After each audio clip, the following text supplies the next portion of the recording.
Olá, alunos. Então, dando sequência às nossas aulas sobre a atmosfera, espero que todos estejam muito bem, né, é, dentro do possível, né. A gente vai continuar agora falando sobre a atmosfera na questão de como funcionam os ciclos que ocorrem, né, na atmosfera. Isso é um assunto bem mais complexo do que a gente vai ver aqui, mas como a ideia a gente está vendo isso no ensino fundamental, né, é só para ter uma ideia de como existe essa importância de ciclos que ocorrem com substâncias que estão, com elementos que estão na atmosfera, para que a vida funcione, né, que a vida do nosso planeta prospere, né. Então, a gente vai ver só 3 ciclos principais, né, para ter essa noção, certo? Primeiro de tudo, a gente precisa entender que a vida depende de ciclos, né? De forma bem mais ampla, a gente pode generalizar isso para praticamente tudo, né? Nosso ciclo de vida, né? Toda essa ideia de ciclo tem a ver com a vida aqui no nosso planeta. A gente nasce, né, cresce, se desenvolve, se reproduz, alguns, né? E depois morre. Né? Isso, por que, que as coisas são assim? Isso tem a ver com esse funcionamento da vida no planeta, porque as substâncias que tem nesse planeta, elas têm um número limitado, vamos dizer assim, né? Os recursos, eles não são infinitos. Então, a ideia de que as substâncias que formam os seres vivos, ela precisa ser, para novos seres vivos surgirem, é preciso que outros seres vivos desapareçam, né? É uma questão física, é uma questão, né, da questão química, que a gente vê aí. Tem um pensador, o Lavoisier, falava isso, de que nada se cria na natureza, nada se cria, nada se perde, tudo se transforma. A ideia é justamente essa, né? Não se cria vida nova sem utilizar a matéria-prima de seres vivos que já morreram. É um ciclo que sempre está se renovando. Né? Se não existisse essa finitude da vida de alguns seres, né, a nossa também, novos seres vivos não poderiam surgir, porque não ia ter matéria-prima para que eles construíssem seus corpos. E do que é feito o corpo desses seres vivos? Né? De quase 99% do que a gente está falando aí principalmente do carbono, do hidrogênio, nitrogênio, oxigênio, são os grandes, né, tem outros aqui, fósforo, podia colocar aqui, mas vamos fazer de forma mais simples, né, para vocês entenderem de que a vida, ela depende desses elementos químicos, né, nosso corpo é construído usando esses elementos químicos, como se fossem tijolos montando, né, formando, para construir uma casa, né, cada tijolinho sendo colocado, formando paredes. Então, os tijolinhos do nosso corpo são esses elementos químicos aqui, principalmente. E o restante são mais são sais minerais que a gente precisa para o funcionamento do nosso organismo, ou para a constituição mesmo física, por exemplo, o cálcio, né, que acompanha nossos ossos, né, é, né, o sódio, que está dentro das nossas células, sódio e potássio, para a produção de estímulos, de impulsos elétricos, nos nossos neurônios, no nosso cérebro, para ele funcionar. Então, assim, a vida depende dessa parte, né, física e química, dessa parte química do ambiente, né, que nos fornece esses recursos para a gente construir nossos corpos, continuar vivendo, se desenvolver e tal. E depois, uma hora, a gente deixa de existir, a matéria que compõe nossos corpos vai voltar para esse ciclo, para que novos possam se desenvolver né, e construir seus corpos. Então, tá, esses elementos químicos aqui são os principais elementos que a gente está falando aqui, quando a gente está falando da composição química da vida, tá? Então, esses elementos são absorvidos pelo nosso organismo quando a gente come, quando a gente está respirando o oxigênio, né? E eles voltam para o ambiente novamente, se tornando disponível para outros organismos. É o que eu estou falando, é a questão do ciclo, né? Então, a absorção pelos organismos, no caso, sei lá, alimentação e tal, né? Dependendo de que organismo a gente está falando, mas vamos falar em alimentação, que é o mais próximo, é o que a gente faz, outros animais fazem também, plantas também absorvem nutrientes, né? E tal, se desenvolvem, alguma coisa volta para o ambiente, por exemplo, que a gente vai ver da respiração, e depois, quando a gente deixa de existir, os elementos disponíveis a gente deixa esses elementos disponíveis para outro organismo, volta totalmente, né, lá do início do ciclo, para fechar esse ciclo. Esse ciclo, os elementos envolvem organismos e o ambiente, a gente chama de ciclos biogeoquímicos. Bio, de química, né, gel de terra, químico, né, os elementos químicos que a gente está mencionando. Então, esses ciclos biogeoquímicos são fundamentais para que a vida funcione do jeito que ela é aqui na Terra. A gente não sabe se existe vida em outro planeta, mas a única vida que a gente conhece, que existe no universo, funciona a partir desses ciclos que a gente tem aqui. Entre matéria viva, seres vivos, e essa parte do ambiente químico, né, essas reações químicas que a gente precisa, fatores físicos também. Então, é a parte viva, né, e ligada a essa parte não viva do nosso ambiente, para que a vida funcione.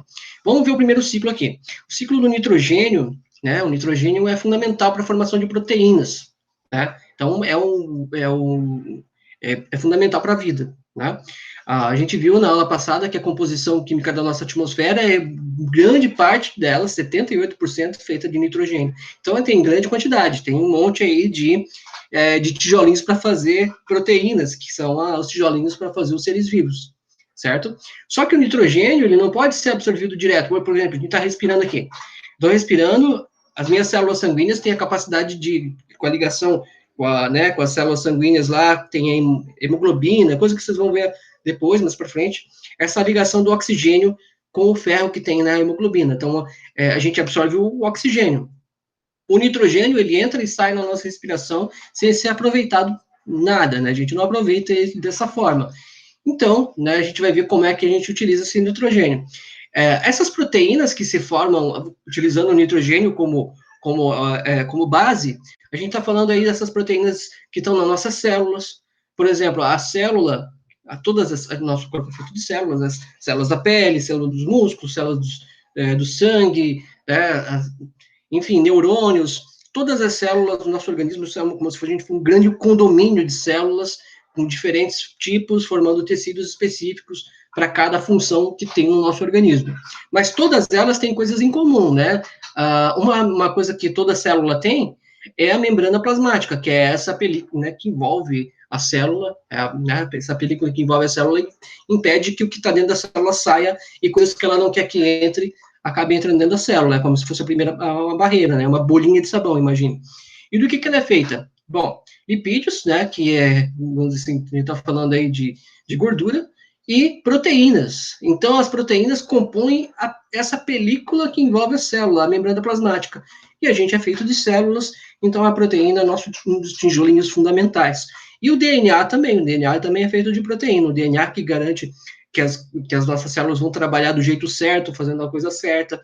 Células que vão lá estar produzindo hormônios, células que vão estar produzindo, né, cabelo, unha, células que estão protegendo, produzindo queratina para proteger a pele, e melanina, enfim, as células, cada grupo de células tem a sua própria função, e boa parte dessa função é a produção de proteínas específicas para determinadas funções. Então, essa proteína, que é feita com nitrogênio, é o nosso bloco de construção, né, que forma todos os seres vivos. Estou falando de todos os seres vivos. Até o vírus tem DNA, que é feito de proteína. Bactérias têm membrana plasmática. Toda a vida na Terra depende dessas proteínas. Aí, como é que esse ciclo do nitrogênio acontece? Bom, primeiro acontece o seguinte: o nitrogênio atmosférico, tá, né, 78% da atmosfera é nitrogênio. A gente viu que ele não é respirando que o nitrogênio vai ser aproveitado pelo nosso corpo, né, e nem dos outros animais também. O nitrogênio, ele é captado por bactérias que vivem no solo, que têm a capacidade de pegar esse nitrogênio e transformar em compostos nitrogenados, compostos que as plantas conseguem utilizar, certo? As plantas transformando isso nesses compostos nitrogenados, as plantas utilizam. E aí as plantas começam a produzir, crescer, produzir folhas, produzir frutos, flores, com essas proteínas que elas vão transformando usando esses compostos nitrogenados, certo? A gente está falando aqui principalmente de plantas leguminosas, tem a capacidade de se associar com bactérias em suas raízes, nesses nódulos aqui, bactérias que vivem nelas, isso facilita muito mais o trabalho das plantas e as bactérias nessa associação, aproveitando essa fixação de nitrogênio na produção de proteínas. Aí, o que acontece? A planta está pensando só nela, ela quer crescer, se desenvolver e tal, né, e produzir suas proteínas específicas para as funções que ela vai ter, produzindo células, produzindo, né, essas células vão virar folhas, vão virar raízes, vão virar, né, flores, enfim, ela está se desenvolvendo aqui. Só que existe toda uma cadeia alimentar, né? Então, quando um animal se alimenta da planta, ele está conseguindo também absorver, principalmente os herbívoros, né? Ele consegue absorver aqui as proteínas, que não só as proteínas, né, vitaminas, açúcares, né, como a glicose, ele vai conseguir fazer a digestão aqui desse material e transformar tudo isso. Mas a gente tá focando no nitrogênio. Então, as proteínas que ele vai adquirir se alimentando da planta, ele vai compor o seu corpo. Ele vai crescer, vai repor célula morta, vai cicatrizar machucados, enfim, vai utilizar essas proteínas para esses processos naturais, né, de crescimento, desenvolvimento desses animais herbívoros. Né? Então, a proteína já pulou aqui da planta para o animal, do herbívoro na alimentação. E a gente sabe daí que existem, né, animais carnívoros, daí vai se alimentar desse carnívoro e vai aproveitar as proteínas que estavam no corpo dele, já, opa, uma proteína que já estava no corpo dele ali, já disponível, que o grupo dele, da digestão, pegou lá das plantas, né, na hora que ele se alimentou. E aí o carnívoro vai produzir suas células, crescer, se desenvolver, né, produzindo, utilizando as proteínas que estavam aqui no animal que ele se alimentou. Enfim, é a cadeia alimentar, não vai parar por aí, né? Enfim, a cadeia alimentar é uma coisa bem dinâmica, muito maior que isso. Mas essa proteína vai sair das plantas através desse processo da cadeia alimentar e vai se distribuir por quem se alimentar nesse processo aqui. O que acontece depois? Eles cresceram, viveram todas as suas vidas, né, espero que longas, sempre problemas de caçadores querendo matar, e atropelamentos de animais, enfim, chegaram, ficaram velhinhos e morreram, tá? O que vai acontecer agora? Vai entrar um outro grupo de bactérias que vai fazer a decomposição da matéria orgânica, e essa decomposição, não só a bactéria, mas fungos também fazem, principalmente bactérias que têm a capacidade de pegar essas proteínas, quebrar as moléculas de proteínas e transformar em nitrogênio novamente. E aí o ciclo se fecha. Ou seja, existem bactérias que conseguem captar o nitrogênio da atmosfera, a gente chama elas de bactérias fixadoras, vão transformar em compostos de nitrogênio que as plantas conseguem absorver, elas conseguem então crescer desse jeito, se desenvolver e acabam servindo de alimento para outros animais, que na cadeia alimentar vai transferindo as proteínas para outros animais conforme eles se alimentam. Quando eles morrem, né, a decomposição vai transformar, as bactérias vão decompor o organismo, né, são outro grupo de bactérias, decompõem a matéria orgânica, né, desses animais mortos, e aí o nitrogênio volta a ser, volta para a atmosfera.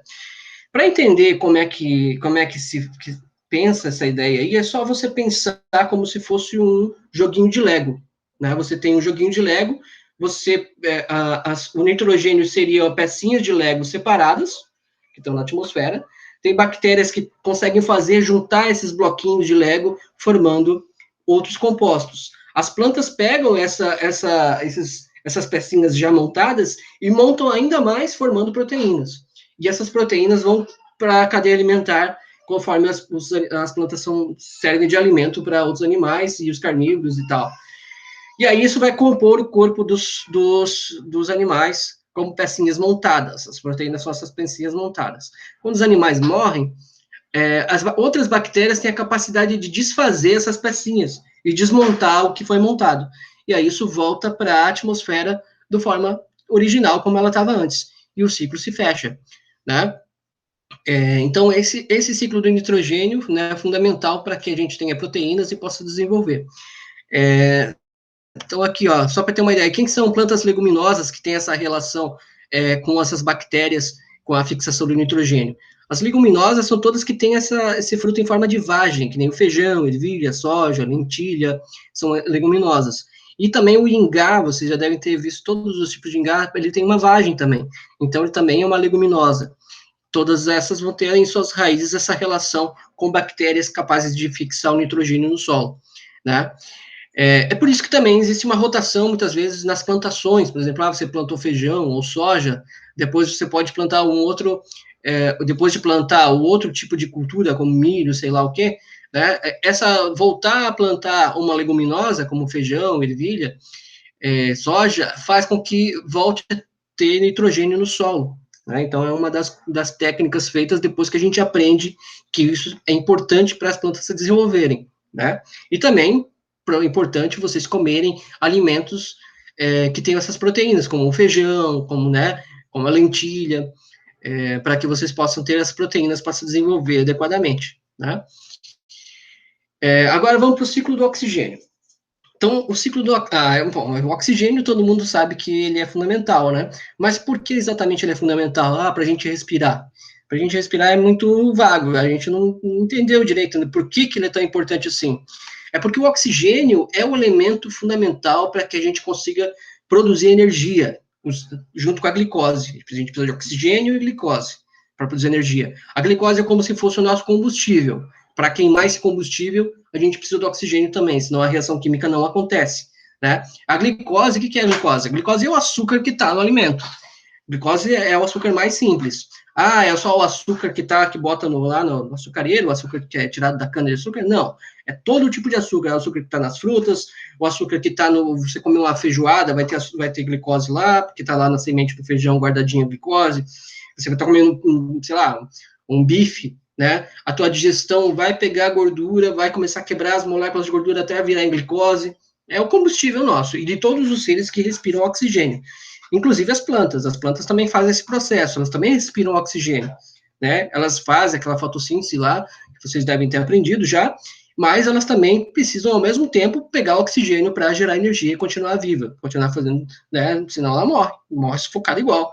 Claro, ela não tem um pulmão, ela não tem um sistema respiratório, ela tem um outro mecanismo para fazer esse processo de absorção do oxigênio e depois transformar isso em energia.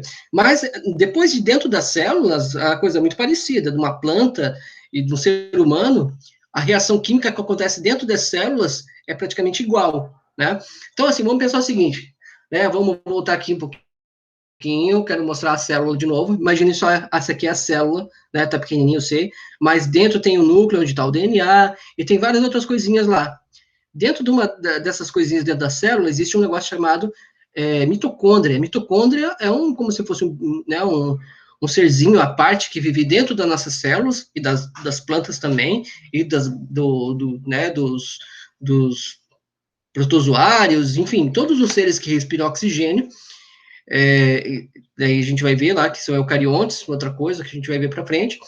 Tem essa mitocôndriazinha vivendo dentro das células, certo?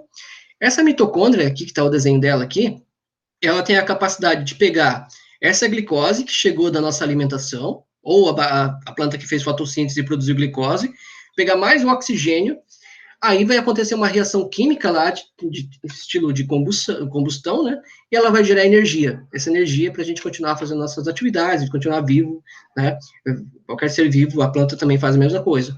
E aí, nesse processo de reação química, vai ser jogado para fora, tanto da planta quanto na gente também, gás carbônico e água. Isso a gente vê agora, se a gente está respirando, quando a gente solta o ar, quando a gente expira, a gente está liberando gás carbônico e água. Né? A água tem como provar, é só você fazer isso no espelho e tal, você vai embaçar, isso é vapor de água que está saindo na tua respiração. Quando está bem frio, a gente vê aquela fumaça saindo, né? É vapor de água que está se condensando na hora que a gente solta o ar. O gás carbônico não dá para ver, né? Mas está saindo junto nesse processo. Então, a respiração necessita do oxigênio, porque sem ele a reação química que gera energia para a gente continuar vivo não acontece. Então, a gente falou do oxigênio e da glicose também.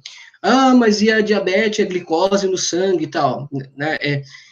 Aí existe um problema, que a pessoa tem uma dificuldade de utilizar essa glicose. Né? Ela fica lá no teu sangue se acumulando e não vai para o lugar que ela deveria para produzir energia. Né? Começa a ter um problema nisso. Mas a glicose é o nosso combustível essencial para a gente continuar vivo. Tudo que a gente come, a nossa digestão vai transformar isso, vai quebrar as moléculas e transformar isso em glicose. Nosso sangue vai transportar glicose e oxigênio até chegar em todas as células do nosso corpo e essa reação química acontecer e as células continuarem vivas, certo? As plantas a mesma coisa, só que elas não têm, né, o sistema também circulatório, ela tem outro sistema de transporte de seiva para fazer isso, mas é a mesma coisa, mesma reação química. né? E essa aqui é a mitocôndria que eu já falei, agora que eu vi que eu tinha botado o negócio para aparecer, já apareceu. Essa tal da mitocôndria, tanto plantas quanto, né, animais, né, tem essa mitocôndria nas suas células para fazer essa reação química de gerar energia. Né? Então, o ciclo do oxigênio, ele depende da fotossíntese. Né? O oxigênio é liberado nesse processo de fotossíntese, né? A planta, ela pega gás carbônico, ou também chamado dióxido de carbono, mais água, aqui faltou água, colocar, e transforma com a energia luminosa, transforma isso em glicose. E nesse processo, nessa reação química, ela libera o oxigênio que sai. Então, assim, a planta, ela não nos dá oxigênio, que nem a gente, às vezes se fala, né? A gente costuma, na hora de querer ensinar, a gente quer fazer a coisa ser um pouco mais simples, daí a gente acaba falando simples demais, né? A planta não nos dá oxigênio. É um processo de reação química que nesse processo sobra o oxigênio que é eliminado, né, da fotossíntese. Aí vai sobrando. Ela também depois pode pegar de volta, né? Ela faz um ciclo completo. Então, aqui, ó, aqui está a reação química da fotossíntese. Ela absorve gás carbônico mais água, junto com a energia luminosa, né? Transforma isso em glicose e libera oxigênio nesse processo químico, né? Então, o oxigênio volta para a atmosfera. Aí a gente usa o oxigênio na respiração, inclusive as plantas também usam. Então, esse ciclo aqui se combina, né? A respiração e a fotossíntese são ciclos que se combinam para o oxigênio sair das plantas na fotossíntese, depois ser reutilizado na respiração, libera gás carbônico, daí faz mais fotossíntese, libera mais oxigênio, é um ciclo que se fecha. Aliás, o ciclo do gás carbônico e do oxigênio são ciclos complementares. Né? O gás carbônico, então, é eliminado na nossa respiração, né? E outras fontes também de gás carbônico que a gente vai ver aqui, decomposição também. Então, assim, o carbono, a gente falou que ele constitui o corpo dos seres vivos, tanto plantas quanto animais, tem carbono na constituição do corpo, né? E aí, quando morrem os seres, essa decomposição vai devolver o gás carbônico para a atmosfera. Né? A gente libera, então, o gás carbônico na respiração, as plantas também respiram, liberam gás carbônico também, e na decomposição também libera gás carbônico, que é um trabalho que as bactérias e fungos fazem quando desfazem a matéria morta e devolvem os elementos mais simples para a atmosfera. Né? Aí esse gás carbônico vai ser a matéria-prima para mais fotossíntese e o ciclo continua. Né? A gente tem outras fontes de gás carbônico na atmosfera, né? Que a gente vem falando muito nesses últimos tempos. Aliás, faz umas décadas já que vem se alertando pela nossa ação na emissão de gases, né, do efeito estufa. O gás carbônico é um deles, né? Vocês viram que a quantidade de gás carbônico na atmosfera é bem pequena, 0,03 lá por cento da atmosfera é gás carbônico. Então, ele já tem uma baixa quantidade e a gente está eliminando todos os anos toneladas de carbono na atmosfera, seja nas indústrias queimando, né, liberando nas chaminés das fábricas, na queima de combustíveis, principalmente os combustíveis que a gente chama de combustível fóssil, que é a base de petróleo, né, gasolina, diesel, liberando essa grande quantidade de carbono, e as queimadas das florestas, né, que vem aumentando cada vez mais, que aqui a gente tem um prejuízo dobrado, porque já está liberando carbono na atmosfera, árvores que levaram, por exemplo, 100 anos para acumulando carbono, em poucos minutos ela é destruída pelo fogo, significa que ela está liberando, né, uma quantidade enorme de carbono acumulado durante a vida dela na atmosfera. Então, você está liberando gás carbônico na atmosfera em grande quantidade, numa queimada de floresta, e ainda você perde os seres que têm a capacidade de absorver carbono da atmosfera, tirar carbono da atmosfera. Então, é um prejuízo dobrado, né? Por isso que a gente tem que sempre falar tanto dessa questão da diminuição de queimadas e de desmatamento. Porque se a gente quer controlar a quantidade de carbono que a gente emite na atmosfera, a gente tem que manter aqueles seres que têm essa capacidade de tirar o carbono da atmosfera naturalmente. São as plantas, as florestas, pode falar das algas marinhas, se continuar a poluição marinha também em tão larga escala, é possível que a gente prejudique até lá esse processo de fotossíntese. Né? Então, são outras fontes de carbono também que é liberado para a atmosfera. Tá?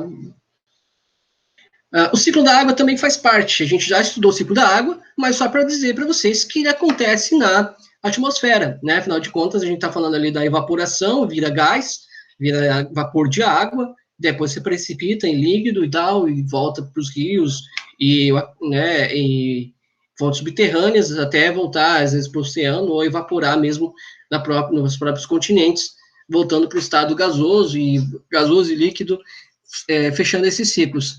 É um ciclo também que acontece na atmosfera. Então, contamos 4 ciclos, né? Do nitrogênio, do oxigênio, do gás carbônico, e tem o ciclo da água também.